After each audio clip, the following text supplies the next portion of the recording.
Baik, shalom jemaat yang dikasih dalam Tuhan. Puji syukur kepada Tuhan, hari ini kita boleh kembali datang untuk boleh mendengarkan kebenaran firman Tuhan. Mari saya mengajak setiap jemaat Tuhan untuk kita bersatu di dalam doa sebelum kita akan membaca dan merenungkan kebenaran firman Tuhan. Mari kita bersatu di dalam doa.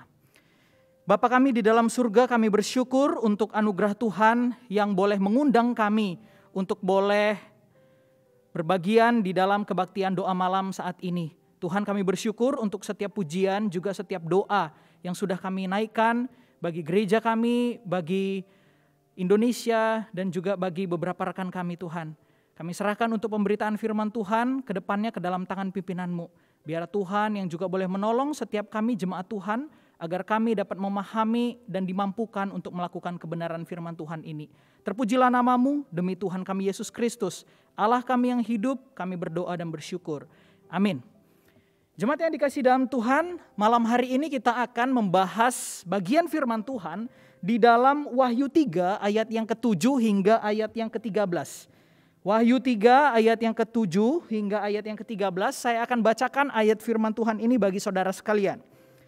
Di bawah perikop judul kepada jemaat di Philadelphia. Dan tuliskanlah kepada jemaat di Philadelphia. Inilah firman dari yang kudus, yang benar, yang memegang kunci Daud. Apabila ia membuka, tidak ada yang dapat menutup. Apabila ia menutup, tidak ada yang dapat membuka. Aku tahu segala pekerjaanmu. Lihatlah, aku telah membuka pintu bagimu, dan tidak dapat ditutup oleh seorang pun. Aku tahu bahwa kekuatanmu tidak seberapa, namun engkau menuruti firmanku dan engkau tidak menyangkal namaku. Lihatlah beberapa orang dari jemaah iblis, yaitu mereka yang menyebut dirinya orang Yahudi, tetapi yang sebenarnya tidak demikian. Melainkan berdusta akan kuserahkan kepadamu. Sesungguhnya aku akan menyuruh mereka datang dan tersungkur di depan kakimu dan mengaku bahwa aku mengasihi engkau. Karena engkau menuruti firmanku untuk tekun menantikan aku, maka aku pun akan melindungi engkau dari hari pencobaan yang akan datang atas seluruh dunia untuk mencobai mereka yang diam di bumi. Aku datang segera, peganglah apa yang ada padamu, supaya tidak seorang pun mengambil mahkotamu. Barang siapa menang, ia akan kujadikan soko guru di dalam bait suci Allahku, dan ia tidak akan keluar lagi dari situ. Dan padanya akan kutuliskan nama Allahku, nama kota Allahku, yaitu Yerusalem baru yang turun dari sorga dari Allahku, dan namaku yang baru. Siapa bertelinga hendaklah ia mendengar apa yang dikatakan Roh kepada jemaat-jemaat. Sedemikian jauh pembacaan firman Tuhan bagi kita pada malam hari ini. Jemaat yang dikasih dalam Tuhan, jemaat Philadelphia adalah jemaat yang unik jika dibandingkan dengan ketujuh jemaat lainnya di dalam surat Wahyu yang kita baca saudara. Sejak pasal yang kedua hingga pasal yang ketiga ini. Dari 7 pesan kepada gereja Tuhan, hanya gereja Philadelphia atau jemaat Philadelphia saja yang tidak mendapat teguran daripada Allah. Apa yang jemaat Philadelphia ini lakukan dan kira-kira hal-hal penting apa saja yang bisa kita pelajari dari jemaat ini? Mari saat ini kita akan bersama-sama mengulasnya saudara. Saudara, kita telah membaca bagian firman Tuhan di pasal yang ketiga, ayat yang ke-7 hingga ayat yang ke-13. Dan poin pertama atau pelajaran pertama yang bisa kita pelajari dari jemaat Philadelphia adalah bahwa Allah menentang sikap orang yang sombong. Atau dalam bagian ini lebih spesifik adalah self-claim atau klaim sepihak saudara. Saudara yang dikasih dalam Tuhan, menurut Strabo adalah seorang sejarawan Romawi. Dia mengatakan bahwa di kota Philadelphia saat itu ada sebuah kuil yang dikhususkan sebagai tempat pemujaan kepada kaisar atau pemerintah. Dan di dalam kuil tersebut bertuliskan sebuah kalimat yang bertuliskan demikian saudara. The Son of the Holy One. Putra dari yang kudus. Saudara, yang kudus di dalam bagian ini bukan merujuk kepada Allah Kristus, Allah Israel, bukan saudara. Tetapi yang kudus di dalam bagian ini itu ditujukan kepada pemerintah Romawi saat itu. Saudara, dan kita melihat bahwa praktek ini atau nama tersebut yang dituliskan di dalam kuil itu bukan hanya terjadi di dalam konteks kota atau masyarakat Philadelphia, tetapi itu juga menjadi satu hal yang umum dilakukan di dalam konteks kerajaan Romawi di abad yang pertama. Secara khusus ini dinamakan dengan Roman Imperial Cult, saudara. Di mana penguasa disebutkan sebagai titisan daripada dewa. Dan mereka kemudian mengklaim diri mereka memiliki otoritas untuk dapat memimpin dan mengontrol semua rakyat atau masyarakat yang ada pada saat itu. Saudara, dalam situasi pemerintahan sosial semacam demikian, maka kita melihat bahwa Allah sedang menohok para pemimpin yang menyatakan dirinya sebagai tanda kutip seorang yang kudus itu, saudara. Saudara dapat lihat misalkan di ayat yang ke-7 di dalam ayat yang baru kita baca. Dituliskan frasa Allah yang kudus dan Allah yang benar. Saudara, frasa tersebut adalah sebuah gambaran atau sebuah alusi terhadap konteks yang saat itu sedang terjadi. Allah sebenarnya ingin menunjukkan perbedaan yang kontras antara kekudusan dan kebenaran, antara Allah dan juga kekudusan kebenaran yang diciptakan atau yang diklaim atau buatan daripada manusia itu sendiri. Kekudusan Allah didasarkan pada kesucian daripada Allah itu. Yang kita tahu dari perjanjian lama hingga perjanjian baru, Allah adalah Allah yang suci. Sama sekali tidak berdosa, saudara. Dan di dalam Yesaya 40 ayat yang ke-25 juga menyatakan hal itu. Dikatakan, dengan siapa hendak kamu samakan aku? Seakan-akan aku seperti dia, firman yang maha kudus. Kita melihat bahwa kekudusan daripada Allah sudah dinyatakan sejak zaman perjanjian lama bahkan hingga perjanjian baru. Kualitas kekudusan Allah berbeda dengan klaim kudus dan benar oleh para penguasa atau pemerintah pada saat itu. Para penguasa atau pemimpin saat itu mendapatkan status kudus dengan cara mereka mengklaim secara sepihak predikat atau status tersebut. Self-claim atau klaim sepihak adalah sikap yang sangat berbahaya, saudara. Misalkan saudara mungkin masih ingat kisah yang sempat viral, seorang pelajar pemudi SMA ditilang oleh polisi tahun 2016 di Medan. Dan kemudian saat dia ditilang, dia self-claim, saudara, mengklaim dirinya adalah anak dari seorang jenderal bernama Armand Depara. Armand Depara adalah deputi BNN pada saat itu, saudara. Atau misalkan Lord Rangga, bagi anak-anak muda mungkin tahu ya kisahnya, Lord Rangga adalah salah satu pemimpin dari Sunda Empire. Dan dikatakan bahwa Sunda Empire ini adalah top leadernya untuk bisa mengontrol dunia, saudara. Atau yang lebih gawat lagi, misalkan peristiwa Lia Eden, saudara. Yang mengklaim dirinya adalah utusan dari malaikat Jibril, saudara. Atau utusan daripada Tuhan. Saudara, klaim sepihak itu syarat dengan subjektivitas dan tolak ukurnya seringkali adalah diri saya sendiri. Ini sangat berbahaya, saudara. Oleh sebab itu Allah sangat menentang hal ini terjadi di dalam kehidupan umat percaya dan di dalam kehidupan gereja Tuhan. Firman Allah menuliskan demikian di dalam Kolose 2 ayat yang ke-17. Semuanya ini hanyalah bayangan dari apa yang harus datang, sedang wujudnya ialah Kristus. Maksud dari konteks atau perkataan di dalam Kolose 2:17 ini menyatakan bahwa predikat kudus dan benar yang dinyatakan, dipasangkan kepada diri Kristus dan juga Allah itu sudah dibuatkan sejak dari zaman perjanjian lama dan kemudian digenapi di dalam diri Yesus Kristus itu sendiri. Kristus adalah penggenapan seluruh nubuatan. Dan itulah sebabnya di ayat yang ke-7 dituliskan bahwa Allah memegang kunci Daud. Yang maksudnya adalah Kristus. Kristuslah yang memberikan keselamatan dan kemenangan atas kematian itu. Matius 28 ayat yang ke-18 di mana Yesus juga berkata kepada para muridnya sebelum dia akan naik ke sorga, saudara. Kepadaku telah diberikan segala kuasa di sorga dan di bumi. Otoritas, kuasa, kebenaran, juga kekudusan ada di dalam diri Kristus itu sendiri.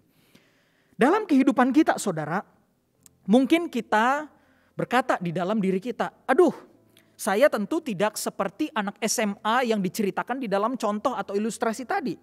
Saya tentu tidak bertindak atau bersikap seperti Lord Rangga Sunda Empire. Atau mungkin apalagi seperti Lia Eden yang mengklaim bahwa saya adalah utusan daripada malaikat tertentu, saudara. Tentu kita tidak mengklaim kehebatan diri kita secara sepihak dengan cara-cara yang seperti itu. Tapi saudara, mari kita introspeksi diri kita dan kita mengevaluasi diri kita. Mungkin secara tidak sadar kita sebenarnya sering melakukan self-claim itu atau klaim sepihak itu dengan cara yang lebih halus, saudara. Self-claim itu dapat berbentuk celetukan-celetukan kecil dalam obrolan kita setiap hari. Misalkan saudara, kita berkata kepada rekan pelayanan kita atau kepada rekan kerja kita, pokoknya saya yang benar. Memakai kata pokoknya. Wah, ini kalau sudah kata pokok ini berat sekali bahasanya, saudara ya. Lalu kemudian kalimat lainnya, kalau bukan karena saya, wah ini kalimatnya sebenarnya halus, saudara, begitu ya. Lalu kemudian kalimat apa lagi? Aduh, maaf nih sebelumnya, bukan mau sombong, tapi... Nah saudara, kata-kata ini udah pakai aduh, minta maaf, permisinya baik sekali saudara. Tetapi kemudian di dalam pembicaraan semua prestasinya itu diungkapkan saudara. Prestasi yang sudah dilakukan, semuanya dikatakan secara berulang-ulang terus menerus sampai akhirnya lawan bicaranya itu juga hafal sebenarnya apa yang sedang ia bicarakan. Dia sedang membicarakan tentang prestasi dan lain sebagainya saudara.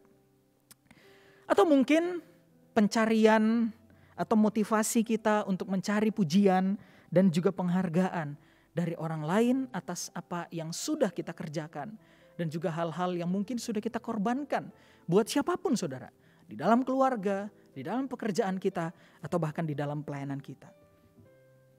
Saudara ingatlah kisah Raja Nebukadnezar di dalam Daniel 4 ayat yang ke-30. Raja Nebukadnezar siapa yang tidak kenal saudara. Tetapi saat itu dia melakukan self-claim. Dengan berkata begini saudara. Bukankah itu Babel yang besar itu? Di atas sotoh kerajaannya. Dia mengucapkan kalimat ini saudara. Oh coba lihat. Babel yang begitu besar. Begitu mulia, begitu jaya dan juga makmur. Yang dengan kekuatan kuasaku dan untuk kemuliaan kebesaranku telah kubangun menjadi kota kerajaan. Saudara perhatikan baik-baik saudara. Dengan kekuatan kuasaku, kemuliaan, kebesaranku kubangun menjadi sesuatu yang besar. Dan saudara akhirnya karena kesombongan dan self-claim daripada Raja Babel itu. Meskipun Daniel, Nabi Tuhan saat itu telah memperingati dia. Tetapi tetap dia mengatakan hal seperti itu. Dan akhirnya Tuhan menghukum dia. Sehingga ia seperti hidupnya itu seperti layaknya binatang. Allah tidak menyukai sikap self-claim dalam kehidupan anak-anaknya. Allah tidak menyukai sikap arogan atau kesombongan itu di dalam kehidupan kita. Sebab self-claim atau kesombongan itu seringkali berakar pada prestise, pride, kesombongan diri kita sebagai manusia yang berdosa ini. Lihatlah pada pribadi Kristus. Ia bukanlah pribadi yang menyombongkan dirinya. Bahkan saudara ketika Yesus dicobai iblis sekalipun di dalam pencobaan di padang gurun saudara, Yesus tidak mau show off. Yesus tidak mau menunjukkan kuasanya. Padahal saudara saat itu tidak ada seorang pun yang melihatnya. Hanya dia dengan iblis yang ada diceritakan di dalam firman Tuhan. Tetapi Allah pun tidak mau menggunakan kuasanya untuk show off dan juga sombong kepada siapapun saudara. Yang kedua, poin yang dapat kita pelajari di dalam kehidupan jemaat Philadelphia adalah bahwa jemaat Philadelphia adalah jemaat yang kuat karena mereka tinggal di dalam firman Tuhan. Ayat yang ke-8 dan ayat yang ke-10. Di sana dituliskan demikian saudara, ayat yang ke-8. Aku tahu segala pekerjaanmu, lihatlah aku telah membuka pintu bagimu. Selanjutnya, aku tahu bahwa kekuatanmu tidak seberapa, namun engkau menuruti firmanku dan engkau tidak menyangkal namaku. Ayat yang ke-10. Karena engkau menuruti firmanku. Jemaat Philadelphia adalah jemaat yang kuat karena mereka tinggal di dalam firman Allah. Jemaat yang dikasihi dalam Tuhan, tahukah kita atau tahukah saudara cabai terpedas di dunia terdapat di mana? Cabai terpedas di dunia ini terdapat di kota atau di negara mana? Apakah di Sumedang, saudara? Karena sering ada tahu Sumedang. Ternyata cabai terpedas di dunia terdapat di South Carolina, saudara. Nama cabainya adalah Carolina Reapers. Dan dia mendapatkan gelar sebagai cabai terpedas tahun 2013. Indikatornya HPU mencapai 2.200.000 kalau nggak salah. Saya kurang memahami dunia percabean. Mungkin emak-emak yang paling memahami hal ini saudara ya. Besar cabainya itu rata-rata hanya 2 cm saudara. Tidak terlalu besar. Hanya 2 cm tapi cukup untuk membuat mata kita berair karena kepedesan. Tak heran ada pepatah yang kemudian mengatakan kecil-kecil cabai rawit. Wah, meskipun kecil tapi pedasnya minta ampun begitu ya. Orang Jawa bilang pedas pol. Saudara, jemaat Philadelphia ini seperti cabai yang kecil tapi juga pedas saudara. Mereka adalah komunitas yang kecil tapi mereka pedas. Apa yang menarik dari jemaat Philadelphia? Saudara, mereka adalah jemaat yang memiliki anggota tidak besar saudara. Mereka adalah jemaat yang kecil. Maka dari itu di ayat yang ke-8b firman Tuhan mengatakan di frasa kekuatanmu tidak seberapa. Bahkan seorang penafsir mengatakan bahwa kekuatan yang dimaksud di dalam bagian ini berhubungan dengan jumlah mereka yang kecil dibandingkan dengan komunitas yang ada di kota mereka saat itu. Atau komunitas yang ada di sekitar mereka. Ada juga kemudian penafsir yang mengatakan bahwa kekuatan yang dimaksud dalam bagian ini berhubungan dengan keterbatasan materi jemaat juga. Artinya ekonomi mereka tidak yang mapan sekali saudara. Apa kemudian maksudnya saudara? Bahwa jemaat ini adalah jemaat yang kecil. Baik dari segi jumlah, baik dari segi materi. Mereka adalah jemaat yang kecil. Tetapi mereka dapat bertahan. Bahkan menantang arus dunia, penyembahan berhala, penyembahan kepada kekaisaran pada saat itu yang begitu kuat terjadi di sekitar mereka. Lalu kemudian kita dapat bertanya, bagaimana mungkin jemaat yang kecil seperti Philadelphia ini dapat begitu pedas, begitu kuat saudara? Apa yang membuat mereka bisa tangguh melawan arus dunia yang begitu kuat yang ada di sekitar mereka? Mereka kuat saudara karena mereka hidup di dalam firman Tuhan. Mereka intim, kehidupan rohaninya intim. Mereka dekat, menempel dengan Tuhan. Itulah yang membuat mereka kuat. Maka dari itu saudara, lihat ayat yang ke-10. Secara khusus di frasa menjaga. Ayat yang ke-10 di sana dituliskan demikian. Karena engkau menuruti firmanku untuk tekun menantikan aku. Saudara, di sana dituliskan karena engkau menuruti firman-Ku dan tekun menantikan aku, saudara. Atau di dalam bahasa lainnya mereka tetap menjaga, saudara. Dipakai kata tereo. Mereka menjaga firman Tuhan di dalam kehidupan mereka. Saudara, tereo ini bukan hanya ditafsirkan sebagai menjaga, tetapi di dalam bahasa Yunani disebutkan sebagai memelihara, menyimpan, bahkan meneliti dengan serius. Jemaat Philadelphia memelihara ajaran yang sehat di dalam komunitas mereka. Mereka menyimpan firman Tuhan itu di dalam hati mereka. Artinya mereka bukan hanya sekedar mendengar khotbah atau ceramah, tetapi ceramah dan kebenaran firman Tuhan itu ada tinggal di dalam hati mereka. Dan mereka meneliti ajaran firman Tuhan itu dengan tekun, dengan disiplin, dan mereka sangat serius, saudara. Perhatian gereja Tuhan Philadelphia pada saat itu kepada firman Allah dan pertumbuhan iman jemaat Tuhan. Membahas tentang jemaat di Philadelphia, saudara, saya teringat dengan sebuah jemaat kecil, gereja kecil yang ada di Medan, saudara. Tempat ini kurang lebih 2 jam, 1 jam setengah sampai 2 jam untuk bisa ke sana, saudara, kalau dari kota Medannya. Nama tempatnya adalah Lau Bekri, saudara. Gereja ini adalah gereja yang sangat sederhana. Mayoritas jemaatnya adalah orang-orang Kupang yang pindah ke daerah itu. Mereka memulai pelayanan dari gereja rumahan. Jadi bukan dari gedung, saudara. Mereka mulai dari gereja rumahan, lalu kemudian dari jemaat yang kecil itu, mereka nukang sendiri sampai akhirnya membangun satu bangunan gereja.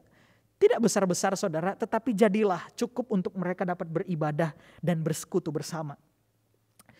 Beberapa kali saya berkunjung ke gereja itu dan saya melihat bagaimana komunitas itu berkembang dari tahun ke tahun, saudara. Meskipun di sekitar mereka, karena cukup jauh dari kota, saudara, banyak sekali tantangan okultisme, sinkritisme yang terjadi di sekitar mereka. Tetapi itu tidak menyurutkan mereka untuk berkembang dan bertumbuh di dalam situasi yang sulit. Pertanyaannya, saudara, mengapa jemaat atau komunitas yang kecil ini dapat berkembang dan bertumbuh semakin besar? Mereka bukannya malah keikut arus yang ada terjadi di sekitar mereka. Tetapi malah mereka dapat menantang arus itu. Apa penyebabnya, saudara? Karena jemaat tersebut sungguh-sungguh hidup di dalam kebenaran firman Tuhan. Dan itu terlihat di dalam kehidupan penyembahan mereka. Di dalam kehidupan sehari-hari. Saya pernah mengikuti kebaktian doa malam mereka, saudara. Tempatnya jauh sekali ya. Seperti yang saya katakan 1,5 jam sampai 2 jam baru sampai ke tempat itu. Ketika sedang mengikuti kebaktian doa, saudara, tiba-tiba listriknya mati. Waktu itu kami beribadahnya masih bentuk rumahan, hanya beralaskan tikar, saudara. Mati lampu. Dan kami hanya mendengarkan firman, juga memuji Tuhan, hanya ditemani dengan tikar dan juga lilin. Saudara, tetapi di dalam keadaan yang mungkin bagi kita mengenaskan ya, begitu. Tetapi mereka tidak sedikit pun resah, saudara.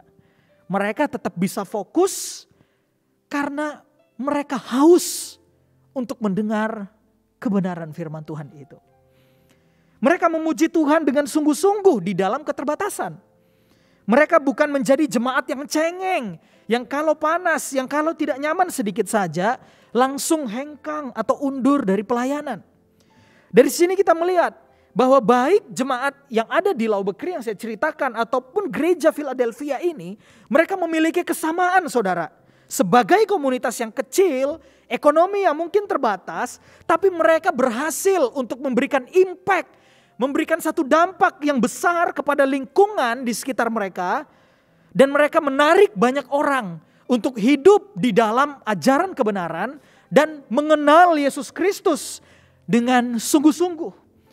Dari contoh 2 gereja ini kita mendapatkan kesimpulan bahwa kekuatan gereja bukan terletak kepada banyak atau sedikitnya jemaatnya.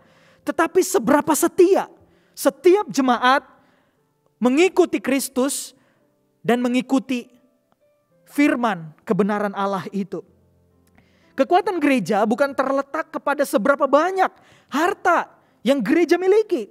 Tapi bagaimana kualitas iman jemaat dan para pemimpin rohani di dalam gereja tersebut. Jika gereja hanya memperkuat otot-otot pada jumlah, pada angka dan juga harta, saudara, maka gereja tersebut hanya akan tinggal menunggu ajalnya sebelum mati. Mungkin saudara berkata dalam hati, alah, pandai-pandai ngomong GI Daniel itu aja kali ya. Sok-sok bicara tentang pertumbuhan gereja dan lain sebagainya. Saya katakan no, saudara. Bukan saya yang mengatakan hal ini.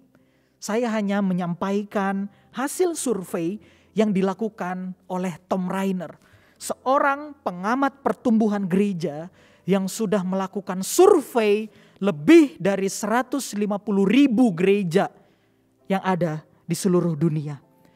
Dan kemudian di tahun 2014 dia menuliskan sebuah buku berjudul Autopsy of a Diseased Church. Otopsi gereja-gereja yang mati. Jika saudara tertarik untuk membahas buku ini bersama, mari saudara, saya mengajak kita untuk bisa membahasnya bersama-sama sebagai bahan evaluasi. Saudaraku, lantas pertanyaan bagi gereja kita adalah, otot gereja kita terletak di bagian mana? Otot gereja kita terletak di bagian mana?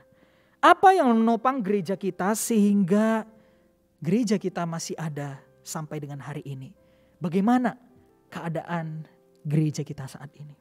Poin yang ketiga yang bisa kita pelajari dari jemaat Philadelphia, bahwa penyertaan Tuhan akan selalu ada bagi mereka yang hidup setia.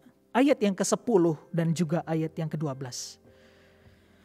Saudara, dalam bagian ini kita melihat bahwa gereja Philadelphia juga menghadapi tantangan dari orang-orang Yahudi yang tidak suka dengan kekristenan.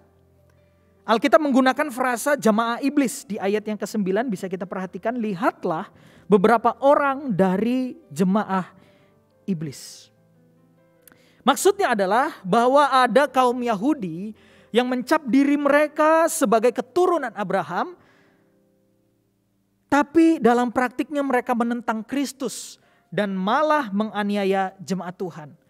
Mereka penuh dengan pembenaran diri, self-righteous, dan hati mereka sudah keras menentang Allah.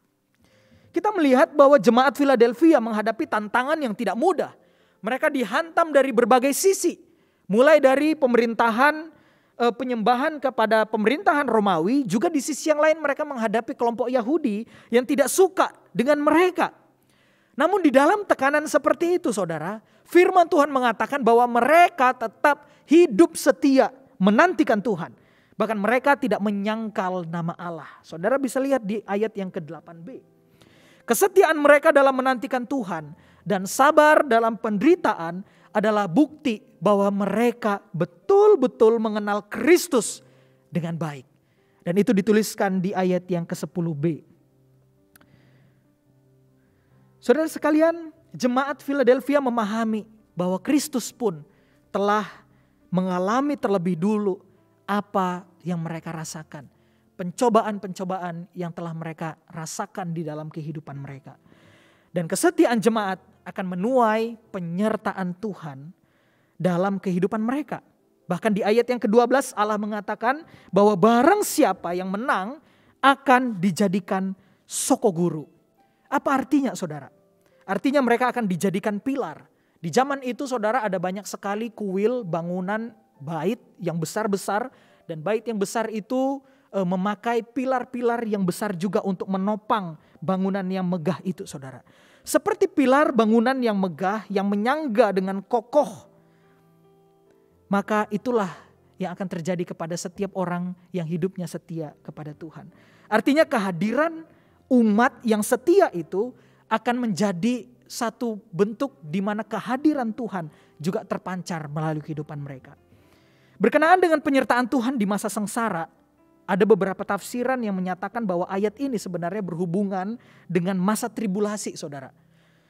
Namun terlepas dari itu, intinya adalah bahwa Tuhan akan tetap menyertai setiap umat Tuhan yang hidupnya setia kepadanya. Pertanyaannya bagi kita, maukah kita tetap hidup setia meskipun kadangkala kita seorang diri memegang kebenaran baik di tempat pekerjaan kita, mungkin di keluarga kita, komunitas kita, di gereja kita. Beranikah kita tetap speak up kebenaran itu meskipun nantinya kita akan dihujat, kita akan dijauhi, dan kita tidak akan disenangi oleh banyak orang? Saudara, ingatlah apa yang Kristus katakan kepada para muridnya di dalam Matius 16 ayat yang ke-24. Yesus berkata demikian. Lalu Yesus berkata kepada murid-muridnya, Setiap orang yang mau mengikut aku, ia harus menyangkal dirinya, memikul salibnya, dan mengikut aku. Jika kita mengalami penolakan karena Injil, saudara, terimalah itu sebagai sebuah sukacita dan sebuah kebahagiaan, dan bukannya duka cita. Saudaraku, hari ini kita belajar 3 hal dari jemaat Philadelphia. Yang pertama, bahwa Allah tidak suka dengan kesombongan, klaim diri sendiri yang menyombongkan kehebatan kita sebagai manusia. Yang kedua, kita belajar, saudara, bahwa jemaat Philadelphia bisa menjadi jemaat yang kuat karena mereka tinggal di dalam kebenaran firman Tuhan. Mereka hidup setia kepada Tuhan. Bahkan di dalam tekanan, mereka tetap menjaga imannya kepada Tuhan. Yang ketiga, saudara, bahwa Tuhan akan memberikan penyertaan bagi setiap mereka yang hidup setia kepadanya. Amin. Mari kita bersatu di dalam doa. Tuhan, kami bersyukur malam hari ini kami boleh bersama-sama merenungkan kebenaran firman Tuhan, dan kami boleh mendapatkan pelajaran dari gereja jemaat yang ada di Philadelphia. Tuhan, kami mohon biarlah Tuhan yang juga boleh mematraikan kebenaran firman Tuhan yang sudah kami dengarkan malam hari ini. Tolong ingatkan kami melalui Allah Roh Kudus yang tinggal di hati kami, agar kami tidak menjadi seorang yang menyombongkan dan bersikap arogan di dalam kehidupan kami. Ingatkan kami terus pentingnya untuk kami boleh tinggal dan hidup setia dan taat kepada kebenaran firman Tuhan dan kepada Engkau. Dan biarlah ya Tuhan, melalui kesetiaan juga kehidupan kami yang baik, kami percaya ada penyertaan Tuhan bagi setiap kami, orang yang setia, umat yang setia, taat kepada firman Tuhan. Kami menyerahkan untuk gereja kami, juga kehidupan kami ke dalam tangan pimpinan-Mu. Terpujilah nama-Mu Tuhan. Demi Tuhan kami Yesus Kristus, Kepala Gereja, kami mengucap syukur dan kami berdoa. Amin.